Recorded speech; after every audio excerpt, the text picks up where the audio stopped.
Selamat datang di channel Cerita Cinta. Channelnya cerita cinta romantis. Apa kabar sahabat cerita cinta? Semoga senantiasa diberikan kesehatan. Disclaimer. Cerita ini hanya fiktif. Jika ada kesamaan tokoh, tempat dan cerita, itu hanya kebetulan semata, tidak ada unsur kesengajaan.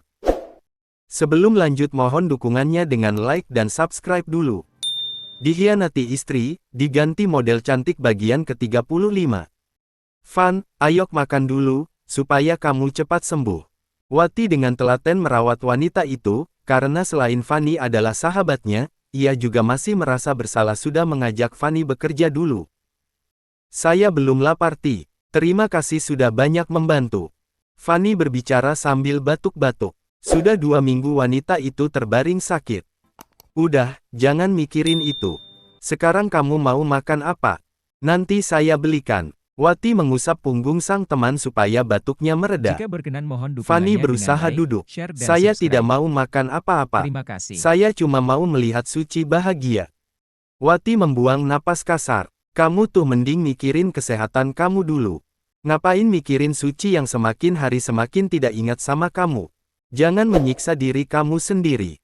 Dia sekarang sudah terlena sama kehidupan duniawi sampai lupa sama ibu kandungnya sendiri yang melakukan kesalahan sekali, itu pun demi dia. Tapi dia tetap anak saya satu-satunya. Saya sayang banget sama dia. Dulu, saya melakukan kesalahan itu karena rasa sayang saya yang berlebihan kepada dia, hingga lupa akan dosa. Mata Fanny langsung berembun setiap kali mengingat masa lalunya. Fanny, seandainya Suci tahu, batin Wati seraya menggeleng perlahan. Atas inisiatif sendiri, Wati pergi ke kota untuk bertemu Suci tanpa sepengetahuan Fanny.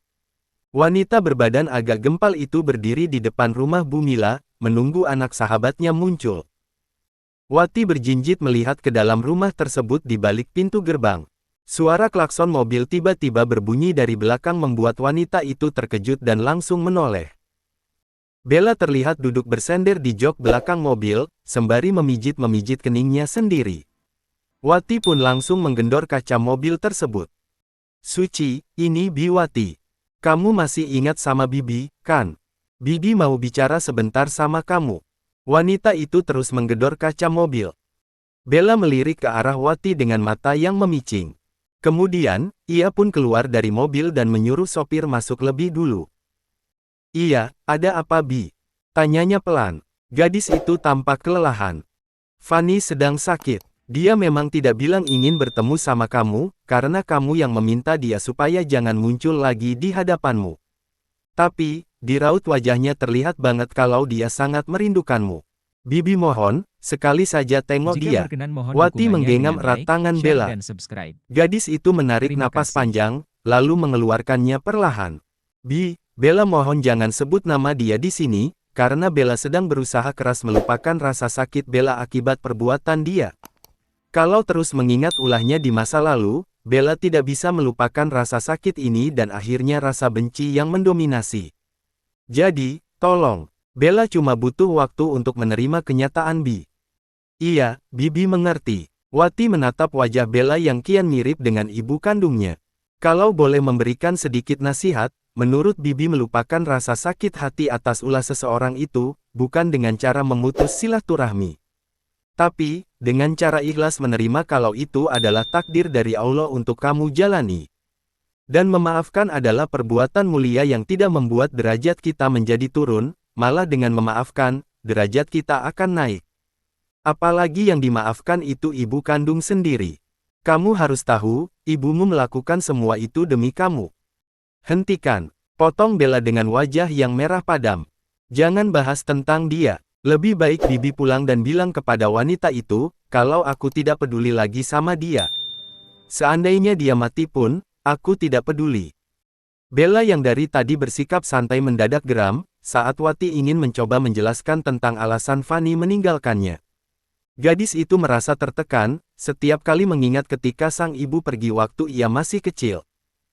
Wati sudah berusaha menjelaskan, tetapi Bella terus menutup telinga dan kembali mengusirnya. Wanita itu pun akhirnya menyerah, lalu pulang dengan tangan hampa. Bella mengusap wajah kasar dengan napas yang tidak beraturan. Saat gadis itu berbalik badan akan masuk ke rumah, ia kaget karena mendapati Karina sedang berdiri di hadapannya. "Mama, Jika jangan berkenan panggil mohon aku Mama," dukungannya dengan potong like, sang ibu share dan tiri yang subscribe. membuat jantung Bella seakan Terima ditusuk kasih. pisau tajam. Gadis itu terkejut mendengar ucapan Karina yang pernah diucapkan oleh ibu kandungnya dulu. Badan Bella seketika melemas dan kaki pun tidak mampu untuk melangkah. "Tapi Mam, selama kamu tidak mengakui dan menyebut ibu kandungmu dengan sebutan ibu dan selama kamu belum memaafkan dia, jangan panggil aku Mama juga jangan menganggapku sebagai mamamu." Karina baru pertama kalinya memarahi Bella seperti itu. "Mama tadi mendengar ucapanmu yang tidak pantas kepada ibu kandungmu. Mama juga tahu, kalau kamu mengejar popularitas dan memuji-muji Mama itu semata-mata hanya ingin menyakiti perasaan ibumu, bukan untuk membuat Mama bangga. Mama memberikan nama besar Mama di belakang namamu karena sayang sama kamu. Tapi, kamu malah memanfaatkan nama itu untuk menyakiti ibumu. Mama kecewa sama kamu. Sekarang kamu lebih mirip monster daripada Bella kecil Mama." Sang anak diam membatu mendengar perkataan ibu tirinya. Ia malah merasa bahwa Karina dan Fanny sama saja. Sama-sama tidak menyayangi dia dan tidak menginginkannya. Ridwan kemudian pulang dari tempat kerja dengan memakai sepeda motor. Pria itu mematikan mesin motor seraya tersenyum ke arah mereka berdua. Tiba-tiba, Bella merebut kunci motor dari sang ayah, lalu pergi melaju cepat entah kemana. "Bella, Jika kamu berkenan mau mohon kemana? dukungannya dengan Ini like, sudah share dan malam." subscribe. Ridwan berteriak panik. Terima "Ada kasih. apa dengan dia? Dia sepertinya sedang marah. Gimana kalau dia mengalami kecelakaan lagi? Kamu bicara apa sama Bella? Sampai dia seperti itu?" Meskipun Karina merasa takut dan khawatir kepada sang anak, namun, wanita itu mencoba menenangkan suaminya. "Percaya sama aku, Bella pasti baik-baik saja. Ayo kita masuk. Malik sudah menunggu kamu." Wanita itu menarik paksa pergelangan tangan Ridwan. "Baik-baik saja apanya? Dia mengendarai motor dengan kecepatan tinggi. Saya takut dia kenapa-napa." Sang suami terus merasa panik berlebihan. Ting! Ponsel Karina berbunyi, ia dengan cepat membuka pesan WhatsApp yang ternyata dari Susanti. Makhluk itu memberitahu, kalau Bella datang ke rumahnya. Setelah tahu sang anak ada di rumah teman istrinya, Ridwan pun merasa tenang. Karina pergi ke dapur membuat kopi untuk suaminya. Ia mengaduk gelas sambil melamun. Tepukan dari sang ibu pun berhasil mengagetkan wanita itu. "Kamu sudah bertindak benar kok sayang. Sekali-kali, kamu harus tegas sama Bella supaya dia tidak terus menaruh dendam kepada ibu kandungnya." Kevin juga dengan lapang dada sudah memaafkan Fanny. "Sekarang tugas kamu untuk bisa membuat Bella sadar kalau sampai kapanpun, Fanny adalah wanita yang sudah melahirkan dia. Kamu harus membimbing anak kamu itu, agar tidak menjadi anak durhaka. Kalau tidak mempan dengan cara yang lemah lembut, terpaksa harus dengan cara yang tegas, karena meskipun Bella hanya anak tirimu, tapi kamu punya tanggung jawab untuk mendidik dia menjadi anak yang berakhlak baik." Bu Mila memeluk Karina untuk menguatkan hatinya. Wanita itu pun kemudian menangis terisak di pelukan sang ibu. "Mama bangga sama kamu, dari umur Jika 20 berkenan mohon tahun, dukungannya kamu dengan sudah like, bisa share merawat dan anak subscribe. tirimu itu dan menyayanginya Terima dengan kasih. tulus," sambung Bu Mila seraya mencium kening sang anak. Bella juga sedang menangis di pelukan Susanti.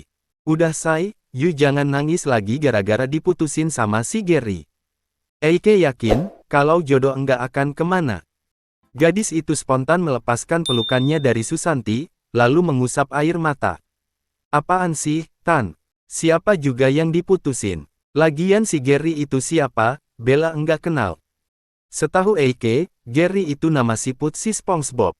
"Ya udahlah Nek, jangan bahas itu, mending kita masuk yuk, cus," ajak Susanti sambil menggandeng gadis remaja itu. "Sebenarnya, you kenaps nangis seperti Indang? Ngomse dong Cin, sama Eike." Bella dimarahin sama Mama Karina, "Tante." Bella kembali menangis terseduh. "Wah!" Pekik Susanti seraya menggibas rambut dengan kencang, hingga rambut palsunya yang Jika berwarna berkenan kuning mohon keemasan dukungannya seperti dengan orang like, bule share terlepas dan dari subscribe. kepala. Terima Karina kasih. bener-bener jamhat. Coba kalau Eike yang jadi ibu tiri Yunek. You kan tahu, selain cantik, Eike juga penyayang dan baik hati. Bersambung.